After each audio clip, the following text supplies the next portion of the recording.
So good morning again, and thank you for welcoming me to UGG. Is that pronounced correctly? Can I say UGG? UGG, like hug? Okay. This, okay, is this better? Okay.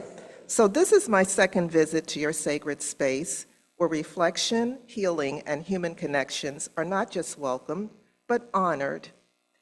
In Bliss's song, Come Into the Light, she invites us to come into the light of joy where we are seen, where we are safe, and where we are enough. A friend once told me that I was enough, that my voice, my presence, and my message of joy, connection, and shared humanity are what the world needs. Hearing that weighed on me. I didn't grow up in a home that validated who I was. Actually, they did their best to understand me, yet I was very different. I'll just put it that way. I think I was a lot like all of you. Found my tribe. So I asked my friend why he felt I was enough, and he said, "You embody bridge building in a divided world. So much of society is fractured across race, class, politics, identity. But you've chosen a path that doesn't erase differences, it honors differences and reaches for unity across those differences. You speak from a lived truth. You don't offer theory, you offer experience. You've lived the complexities of race, womanhood, healing, exclusion, and transformation. When you speak, it's not abstract, it's embodied, thus creating authentic connections, and people feel that. You center joy as a force for justice. In a time when heaviness and heaviness and outrage dominate, your message that joy is a radical act, not a luxury, but a liberating tool, is a reminder that beauty and resistance can coexist. Joy in your voice gives others permission to hope again. You don't speak down, you speak with. You honor humanity across spiritual backgrounds, social context, and generations. You create space, not hierarchy. That relational way of leading helps people see themselves in your story and trust their own voice. You are a living example of what is possible. Your story of reinvention, returning to art, choosing love again, and cultivating belonging in unfamiliar places are reminders that transformation is not just possible, it is within reach, and it is rooted in the soul. When I stepped into your church this morning, I felt something familiar, a reminder of what that friend shared with me. My voice mattered. Our voices matter even more in a troubled world. It is my truth, my openness that is rooted in the wisdom and traditions of the ancestors, not solely of birth, but of purpose that they serve in who I am. It is embodied in the resilience of those who have been crushed but are not broken. It is found in art created amidst ruins, in laughter at hospital bedsides, in the soft holding of hands when words fall away. It's rooted in the past I follow in reverence to communities, rooted in African spirituality, while integrating the compassion of the Brahma Kumaris, the call of justice in the civil rights tradition, and in the teachings of Jesus, not as a dogma, but as a living example of love that sees the full humanity in each of us. My soul has swum many streams that brought me here, and I am so very grateful to be beside you this morning in a spirit of shared humanity. Yet how did I arrive in Adams County? When I moved here in 2017 to marry my husband, I entered unfamiliar territory. How many of us can raise our hands? The geography was different, the pace was different, and yes, some people were far different from others I had ever known. And I was raised in Richmond during segregation. I just want to say that too. As a Black woman in a predominantly white community, I could have chosen to stay on the edges, unsure of whether I would be received, but I didn't come looking to fit in. Beyond marrying the love of my life, I came seeking belonging. And here's what I learned. Belonging doesn't demand that we shrink. It invites us to bring our whole selves forward. So I showed up. I listened, I shared, I planted seeds of relationships, and I let joy guide me, not fear. I speak to you this morning about joy, not as a fleeting emotion, but as a deep anchoring force. Joy is a quiet revolution. It is a refusal to let cynicism have the best word or the last word. It doesn't ignore suffering. It shines its face in suffering by giving hope.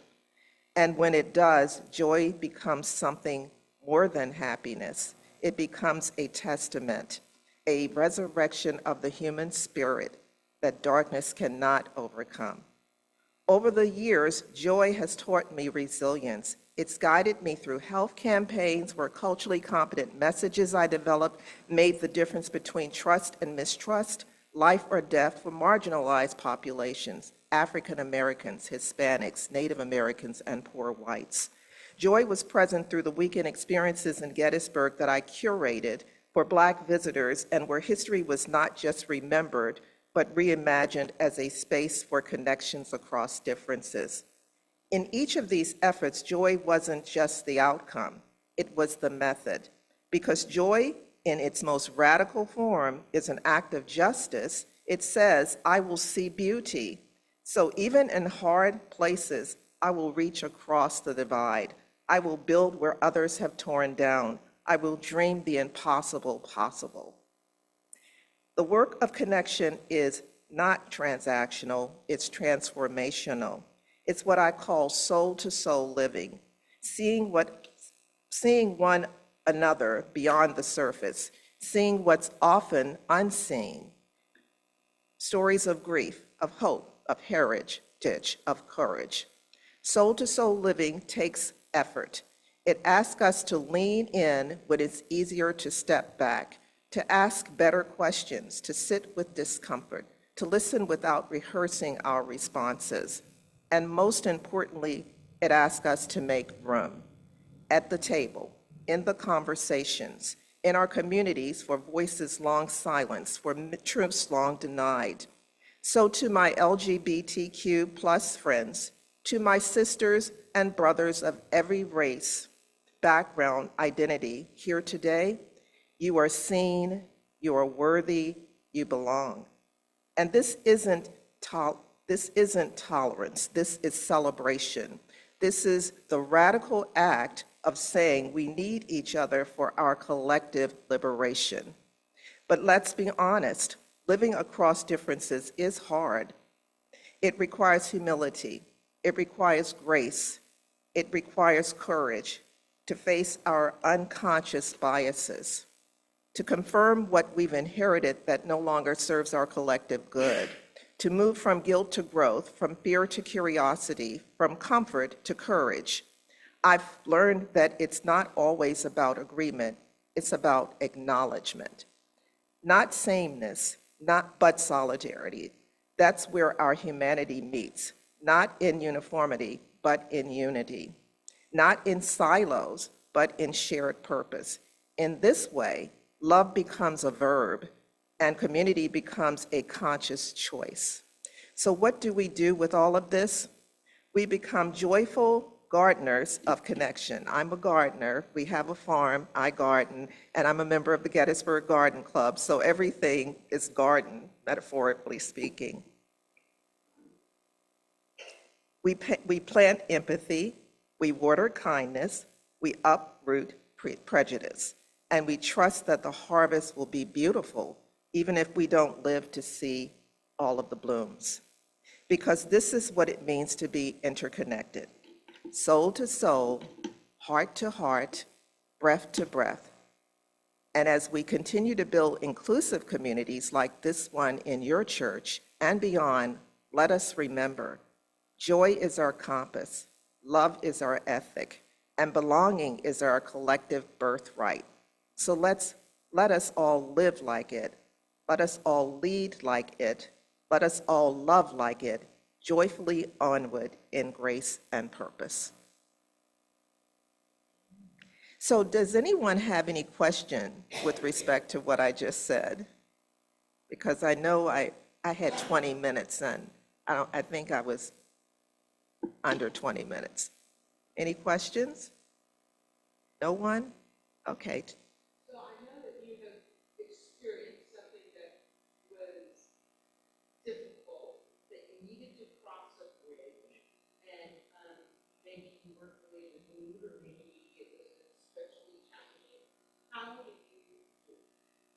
Well, coming from Richmond and during segregation really did help because you have the benefit of Black teachers who said you were not who you were called.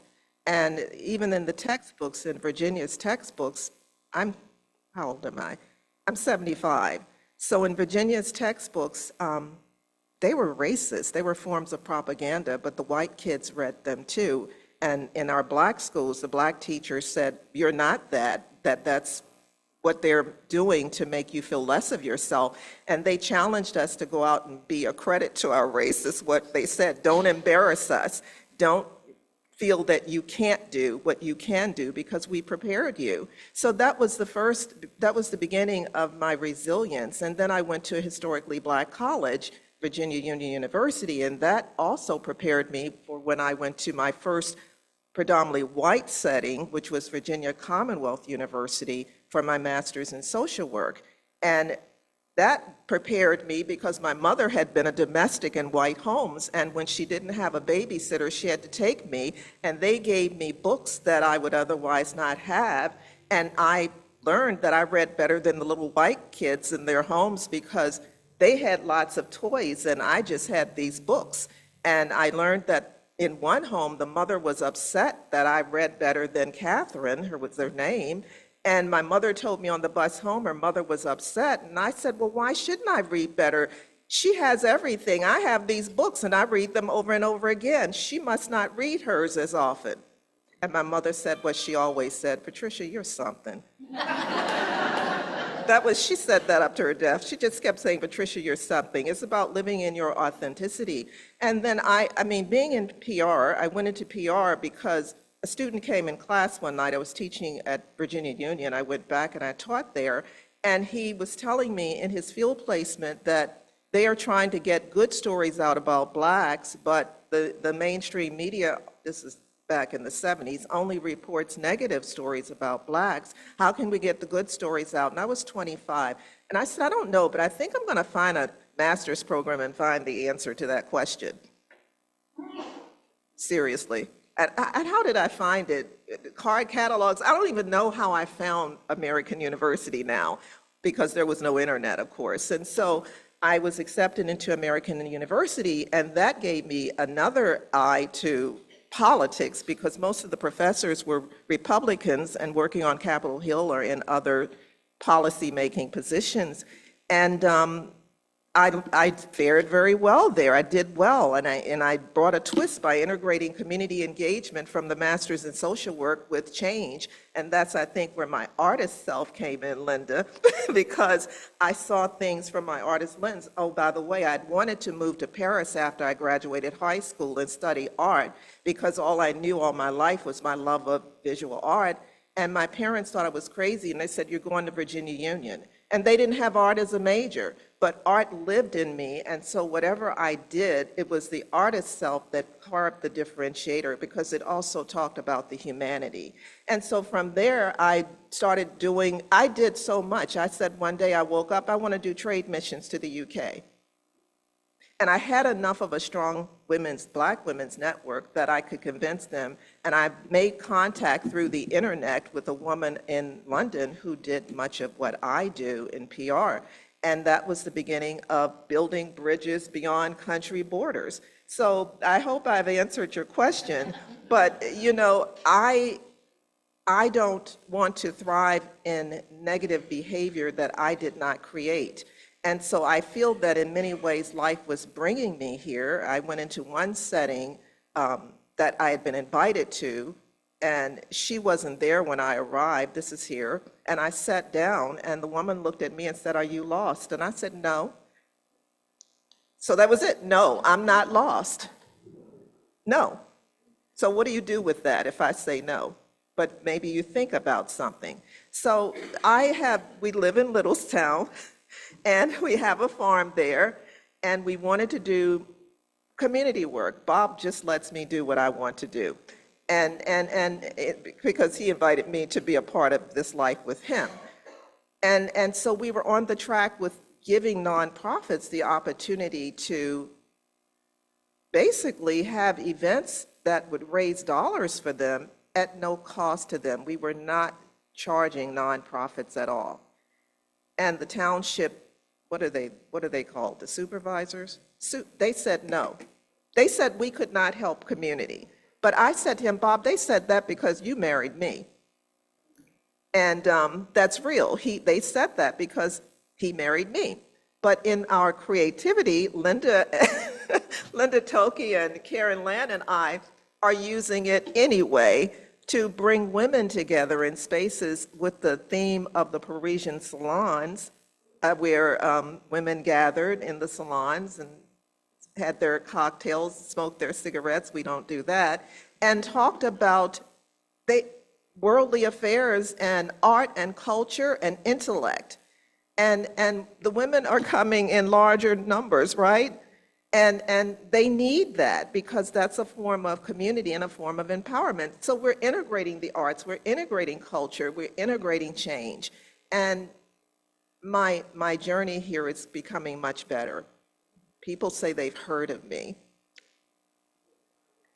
And I say, what have you heard? Because I want to make sure it's authentic. So thank you for your question. Any other questions? Sarah,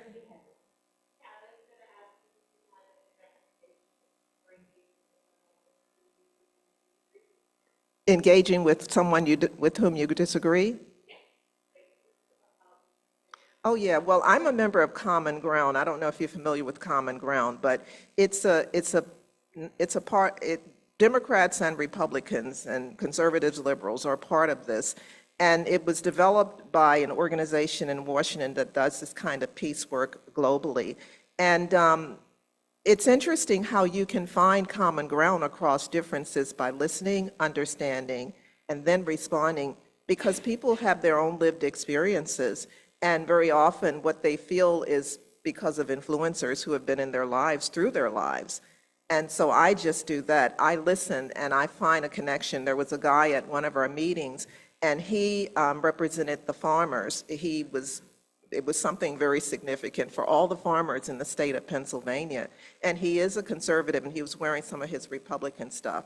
And so what I talked with him about, I said, wow, that's great that you formed all these coalitions in the state. And, that's a lot of what I do, too, with groups. I bring together people who may not share the same viewpoint, but can find common ground as Americans. I threw that in, too. That's very, what you're doing is very, very unique to our ability to have food because of what you are doing in supporting the farming community. So did that help? You have to listen to them and find a hook, because they're not expecting sometimes. That was the first time he ever spoke to me, when I said something that he could identify with. Any other questions? Anybody, please. I like answering questions. I practiced this, and I was trying to read it. And of course, they told me I could read it, and I didn't want to read it. I asked if you had a teleprompter. I was, asking all kinds of things that I know probably no budget for that, right? But I hope that I was comprehensive in what I said. Any other questions? Oh, they didn't hear your question. Yeah, well, Linda, why don't you get names? Karen Land calls them the woo-woo sessions.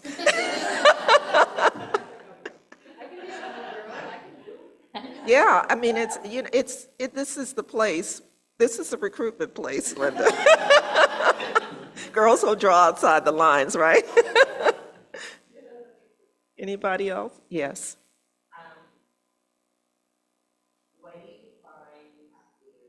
Yeah. Well, sometimes silence is good too, of course, because a fool argues with a fool, right? A fool argues with a fool. Don't lose the energy, but be an example.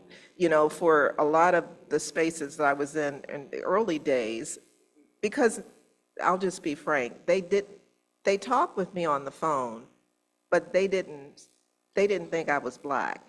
Because people, I have a friend who was telling everybody I was here, and I won't call any organizations, but I'll just say it's in Littlestown. And the guy called me. He said that my friend had referred me, and was I interested in that organization? I said, yes, I am. And he told me when the meetings occurred. And when I walked in,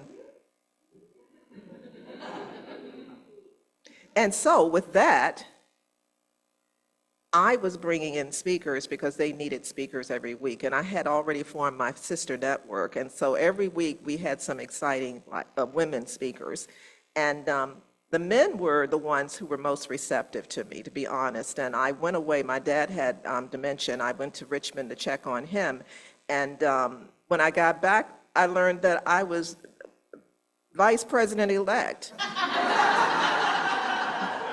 And this is how I went to the dinner where they were announcing the new slate of officers, and they called my name, and I stood up like Miss America, I think, like, wow, me?